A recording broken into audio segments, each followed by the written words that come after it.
Good morning students, welcome on my channel which is biology with Sheetal ma'am. चलिए हमने क्या किया, अभी तक फर्स्ट यूनिट पूरी कर लिया है 11th क्लास की बायो की, और अब हम आज करेंगे start unit second structural organisation in plants and animals.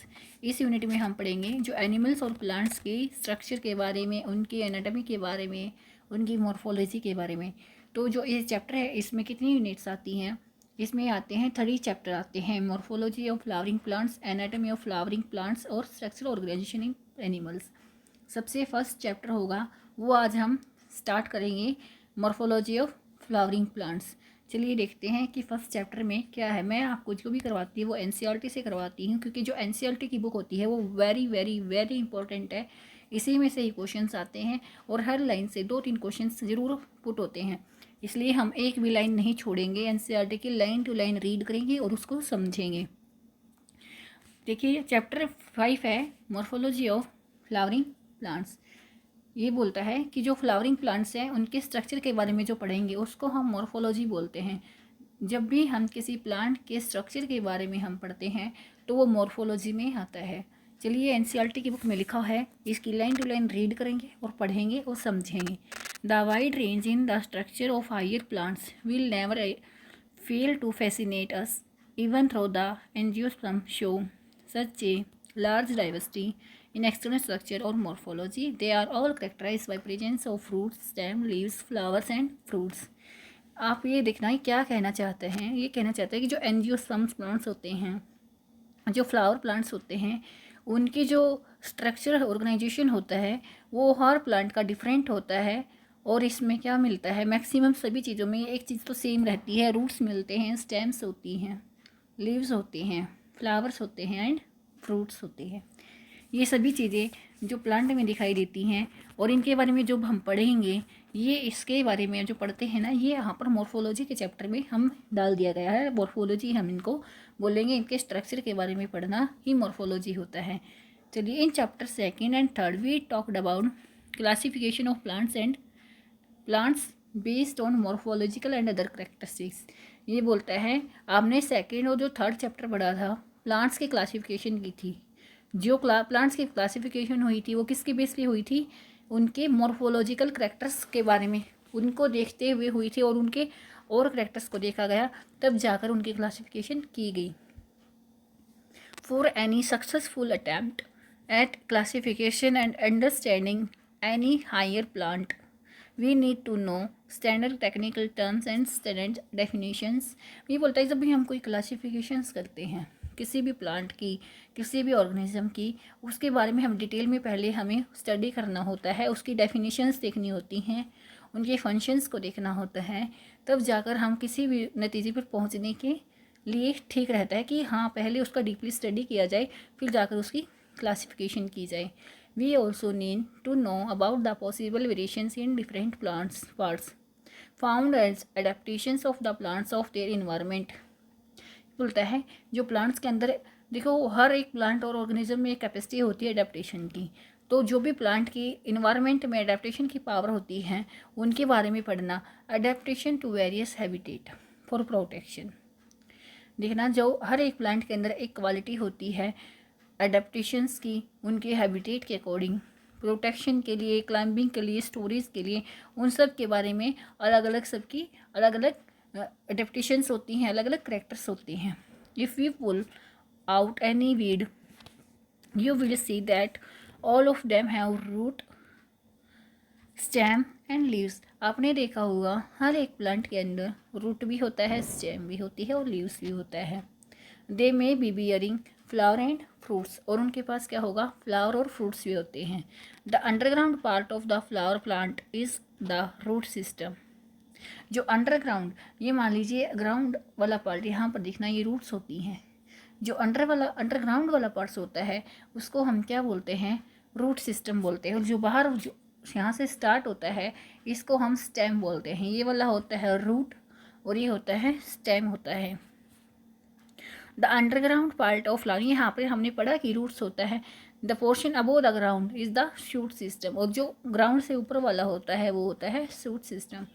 आगे देखते हैं हम क्या बोलता है। Topic 5.1 the root. रूट के बारे में हम पढ़ते हैं। In majority of the dicot plants the direct innovation of the radicle leads to the formation of primary root.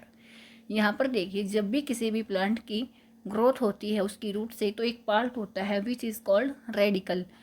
यहाँ पर देखिए, जो डाइकोट प्लांट होते हैं उनकी जब ग्रोथ होती है रूट से, तो रेडिकल पार्ट फॉर्म होता है और प्राइमरी रूट बनाता है। देखना, अगर रेडिकल यहाँ पर किसी भी सीड में रेडिकल नाम का एक छोटा सा पार्ट होता है, वो ग्रो कर कर क्या बनाता है, प्राइमरी रूट्स बनाता है। Which grow inside the soil, जो कि सोइल के अंदर ही रहता है, जो कि सोइल के अंदर ही रहेगा। It bears lateral root of several orders, they are refer to as the secondary और टर्शरी रूट्स। जब भी किसी भी प्लांट की रूट्स की ग्रोथ होती है तो इसके पास प्राइमरी रूट्स होती हैं, सेकेंडरी रूट्स होती हैं, टर्शरी रूट्स होती हैं। उसके बारे में ये बताना चाहता है आपको। The primary root and its branches constituent the tap root system. जो प्राइमरी रूट होता है, यहाँ पर देखिए डायग्राम में आपको क्लियरली दिखा रखा है प्राइमरी रूट, सेकेंडरी रूट। ये क्या है, रूट सिस्टम दिखा रखा है प्लांट का। ऊपर वाला हिस्सा क्या है, शूट सिस्टम। चलिए देखते हैं हम इसमें अब क्या दिखा रखा है। टैप रूट सिस्टम दिखा रखा है मस्टर्ड प्लांट का।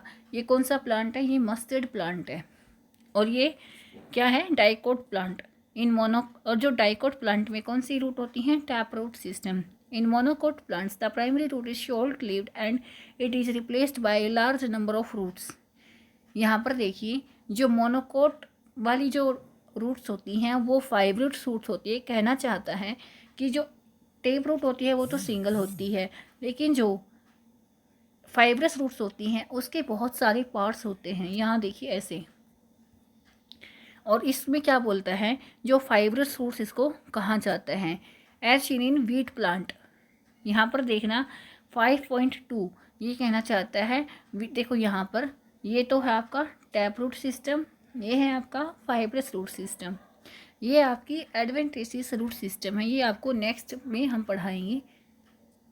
यहाँ पर देखते हैं फाइब्रस रूट सिस्टम के बारे में आपको समझ में आया। टैप रूट सिस्टम जिसकी सिंगल हो, और फाइब्रस रूट सिस्टम जिसके बहुत सारे फाइबर्स निकले हुए हों, फाइबर की तरह फैली हुई होती है ग्राउंड के अंदर, उसको हम बोलते हैं फाइब्रस रूट्स। इन सम प्लांट्स लाइक ग्रास, और ये किस किस में भी हो सकता है, ग्रास में, मॉन्स्टेरा में, बनाइन ट्री में, roots arise from the parts of the plant other than the radicle. अब ये बोलना चाहेगा कि जो रूट्स रेडिकल से ना निकल कर और किसी पार्ट से डिवाइड ग्रो कर जाए उसको हम एडवेंटेसियस रूट्स कहते हैं। रेडिकल को छोड़कर और किसी पार्ट से ग्रो कर जाए उसको हम क्या कहते हैं, एडवेंटेसियस रूट्स कहते हैं। The main function of root system are, जो मेन फंक्शन होता है रूट का, क्या काम होता है रूट का, सबको पता है। एब्जॉर्प्शन करता है पानी की, मिनरल्स की, कहाँ से, सॉइल से। Providing a proper increase to the plant, plant को सपोर्ट करेगा खड़ा रहने में। फूड को स्टोर करके रखता है, फूड मटेरियल को। And synthesise plant growth regulator, और प्लांट ग्रोथ के लिए जो चीज़ें चाहिए होती हैं उनको भी सिंथेसाइज करेगा। चलिए नेक्स्ट में बताते हैं हम क्या बताना चाहता है। Regions of the root, root के रीजन्स के बारे में हम, रूट की डीपली स्टडीज़ में बताई गई है कि रूट्स के क्या क्या पार्ट्स होते हैं। The root is covered at the apex by a thimble like structure called the root cap. देखो, जो रूट होती है उसका जो लास्ट वाला हिस्सा होता है किससे कवर है, रूट कैप से। क्या नाम है इसका, root cap. It protect the under apex, it protect the tender apex of the root as it makes it way through the soil. ये इसकी हेल्प करता है इसको प्रोटेक्ट करने में, और इसको सोइल के अंदर जाने में भी हेल्प करता है deeply. A few millimetres above the root cap is the region of meristematic activity. अब यहाँ पर रूट कैप से ऊपर, थोड़ा सा ऊपर, यहाँ पर कौन सा रीजन है, region of meristematic activity. The cells of this region are very small, जो इसकी सेल्स होंगी ना इस रीजन की, मेरिस्टेमेटिक एक्टिविटी की, बहुत स्मॉल होती हैं। Thin walled and with dense protoplasm, with मतलब थिन होती हैं, इनकी जो वॉल होती है बिल्कुल थिन होती है, प्रोटोप्लाज्म बिल्कुल डेंस होता है। दे डिवाइड रैपिडली, ये डिवाइड करती रहती हैं। The cells proximal to this region undergo rapid elongation. ये बोलता है जो इसकी सेल्स होती है इलोंगेशन करती रहती हैं, डिवाइड करती रहती हैं, एनलार्जमेंट लार्ज होती रहती है, बढ़ती रहती हैं। Responsible for the growth of the root, किसके लिए रिस्पॉन्सिबल है? रूट की ग्रोथ की, जो रूट की लंबाई बढ़ाने में मदद करती है, लेंथ को बढ़ाने में हेल्प करती है। This region is called the region of elongation, इसको हम क्या कहते हैं? रीजन ऑफ इलोंगेशन कहते हैं। The cells of the region, the cells of the elongation zone gradually differentiate and mature, जो इसकी सेल्स होंगी लगातार डिफरेंशिएट करती रहेंगी और मैच्योर होंगी। Hence this zone proximal to region of elongation is called the region of maturation. जब ये जो सेल्स होती हैं मैच्योर हो जाती हैं तो इस जोन को हम क्या बोलते हैं? Reason of maturation. मैच्योर होने के बाद from this region some of the epidermal cell from very fine and delicate thread like structure called root hairs. और जो इस root of region of maturation में जो हेयर्स प्रेजेंट है ये वाले, इनको हम क्या कहते हैं? रूट हेयर्स कहते हैं। और ये रूट हेयर्स किसके काम आते हैं? हमारे रूट हेयर्स हेल्प करते हैं वाटर को एब्जॉर्ब करने के लिए, मिनरल्स को एब्जॉर्ब करने के लिए। कहाँ से? सोइल से। द स्टेप, आपको अब तक यहाँ तक सब कुछ समझ में आ गया होगा। अगर नहीं आया है तो मेरी वीडियो पर आप कमेंट करके बता सकते हैं कि आपको कहाँ पर डाउट आ रहा है, कहाँ पे आपकी प्रॉब्लम है। तब तक के लिए मेरे चैनल को लाइक करें, सब्सक्राइब करें और शेयर करें और बेल आइकन दबाना ना भूलें। Thank you and have a nice day.